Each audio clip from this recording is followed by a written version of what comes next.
Well, I don't know how many people have really ever had the chance or the duty really to call 911 on a spouse who was totally nonviolent, afraid of spiders, afraid of flies. I always had to take care of them, always good to the kids. And especially when we have two great kids who were great students and everything else, and even helped set a Guinness World Record in April and have been great afterwards. It's the hardest, most surprising, unimaginable thing to have to do that. But finally, the outcome, 11 months late, has come out the right way. But it just took the system too long to agree to the facts that the prosecution now independently agrees, yes, it was insanity. And that's why the kids are doing so well, because they know their mom and they know their mom wasn't there. If it were really true that there was anything criminal going on here, the kids wouldn't be able to sleep at night, but they've never had a nightmare. They sleep very well at night.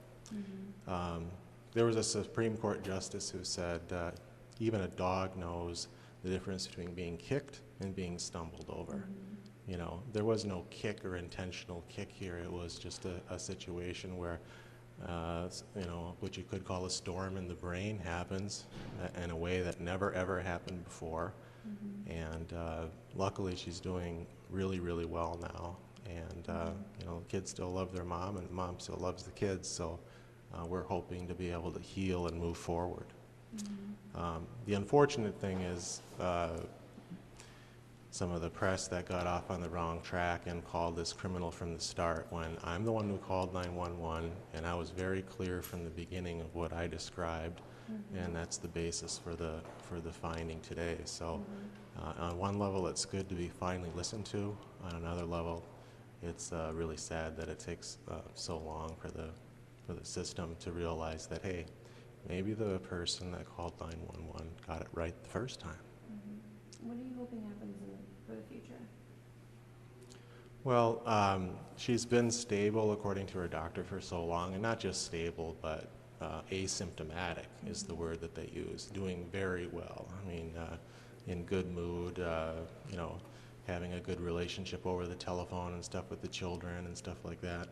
So my goal has been, and still is, from essentially day one, that the mother and the children must have as the healthiest relationship possible, consistent with the opinions of competent mental health professionals. And right now, those mental health professionals are giving a green light, but we'll still wait and see more information. So they don't think that there's any risk really to speak of anything like this happening again. But at the same time, I'm also asking from every source, if anybody, any competent source, if anybody has any information, please tell me. But, these things are rare, but they do happen. But the kids are doing well, they're safe, and I think they will be safe. Perfect. Is there anything else you want to say?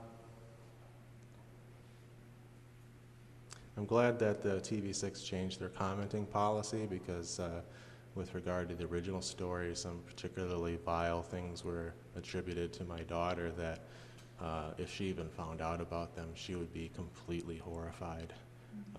The idea that she wanted revenge or would even want revenge against her mother is something that never crossed her mind. In fact, not only did she not forgive her mother, she never held anything against her mother. And it all has to do with the fact of how it happened. It's more like an accident, or just being able to see and know that she wasn't there. My daughter never took it personally, and so that's why she's so emotionally doing so very, very well. So we thank everybody for their support and prayers, and hopefully in the future people won't prejudge cases and assume that things are something that they're not.